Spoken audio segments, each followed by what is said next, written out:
আসসালামু আলাইকুম। Real village cooking চ্যানেলে সবাইকে ওয়েলকাম জানাচ্ছি।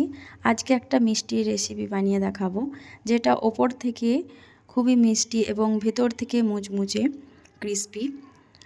বানানো খুবই সহজ, বানিয়ে আপনারা সারা মাস ধরে খেতে পারবেন এয়ার কন্টেনারে রেখে। চলুন তাহলে আজকের রেসিপি শুরু করি। এখানে আমি নিয়ে নিয়েছি এই বাটি মাপ করে 2 বাটির মতো ময়দা নিয়ে নিয়েছি। ময়দার পরিবর্তে আপনারা আটা দিয়েও বানিয়ে নিতে পারবেন। আমি এখানে ময়দা ব্যবহার করছি। দিয়ে দিচ্ছি সামান্য লবণ, আর দিয়ে দিচ্ছি সাদা তেল 2 টেবিল চামচ। আপনারা ঘি দিয়েও বানাতে পারেন। তেল দিয়ে আমি ভালোভাবে মিশিয়ে নিচ্ছি। ময়দার সঙ্গে ভালোভাবে মিশিয়ে নিতে হবে। অল্প অল্প করে জল দিয়ে একটা ডো তৈরি করে নেব। খুব বেশি নরমও না আর খুব বেশি শক্তও না, এরকম একটা ডো তৈরি করতে হবে। আর জলটা আমি একেবারে দেবো না, অল্প অল্প করে দেব, যাতে খুব বেশি নরম না হয়ে যায়। এবার আমি হাত দিয়ে ভালোভাবে চটকে চটকে মাখিয়ে নেব। খুব ভালোভাবে ময়দাটা মাখাতে হবে।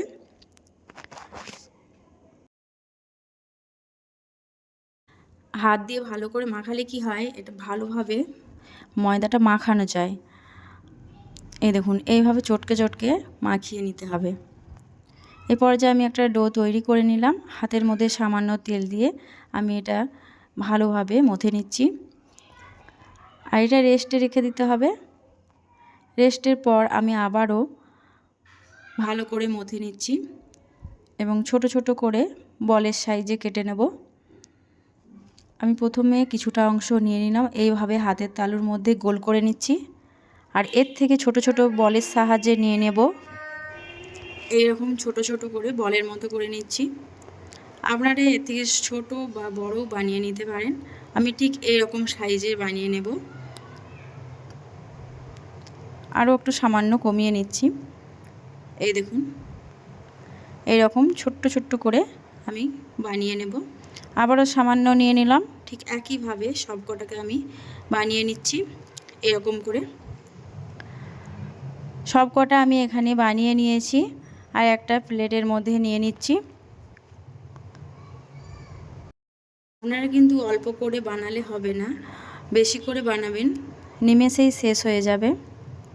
আমি সব কটা বানিয়ে নিয়েছি। এবার এইগুলোকে ফ্রাই করে নেব। এখানে দিয়ে দিয়েছি সানফ্লাওয়ার তেল। আর তেলটা ভালোভাবে গরম হয়ে এলে মিডিয়াম ফ্লেমে রেখে এটাকে ভেজে নেব।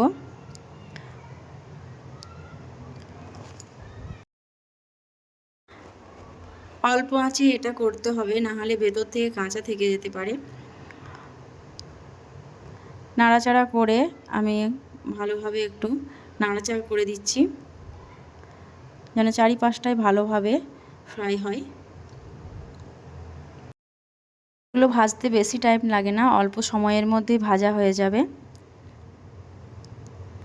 এতটা খেতে টেস্টি হয়, মুচমুচে ভেতর থেকে, ওপর থেকে মিষ্টি। এই দেখুন, কালারটা অনেকটাই চেঞ্জ হয়ে এসছে। এগুলো প্রায় ভাজা হয়ে গেছে। এই দেখুন, আমি একবার তেল ঝরিয়ে তুলে নেব। তো তেল ঝরিয়ে আমি এগুলোকে তুলে নিচ্ছি। আর বাকি যে কটা আছে সব কটাকে আমি ঠিক একইভাবে ফ্রাই করে নেব।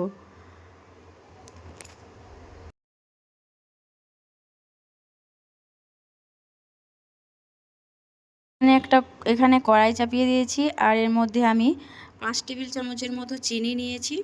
আর দিয়ে দিচ্ছি ওই বাটি মাপে হাফ বাটি পরিমাণে জল। আর আমি চিনিটাকে ভালোভাবে গলিয়ে নেব। মিডিয়াম ফ্লেমে রেখে চিনিটাকে গলিয়ে নিতে হবে। একটু নাড়াচাড়া করে দিলাম। এবার চিনিটাকে আমি ভালোভাবে গলিয়ে নেব। এই দেখুন, খুব ভালোভাবে বলক চলে এসেছে। আর কিছুক্ষণ একটু নাড়াচাড়া করে নেব।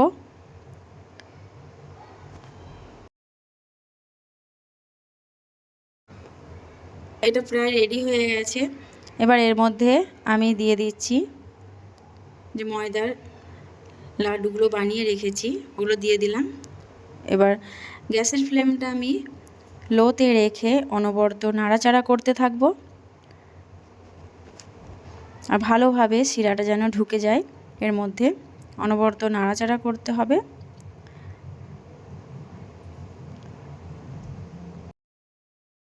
মিডিয়াম বা হাই ফ্লেমে দিলে হবে না, লো ফ্লেমে এটা করতে হবে।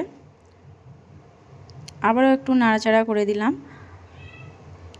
ঠিক এই পর্যায়ে যখন চিনির মধ্যে যে জলটা কমে আসবে আর হালকা একটু আঠালো ভাব হয়ে আসবে, তার কাটবে, ঠিক সেই পর্যায়ে আমি গ্যাসের ফ্লেমটা বন্ধ করে দেব। এই দেখুন এটা প্রায় হয়ে গেছে। গ্যাসের ফ্লেমটা আমি অফ করে দিয়েছি, দিয়ে ঠান্ডা করে নেব। ঠান্ডা করার পর দেখবেন এটা খুব ভালোভাবে লাড্ডুর সঙ্গে মিশে যাবে।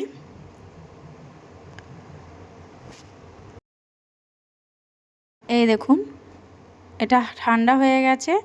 এবার আমি এগুলোকে একটা প্লেটের মধ্যে সবকটা নিয়ে নেব। সবকটাকে একটা প্লেটের মধ্যে তুলে নিচ্ছি।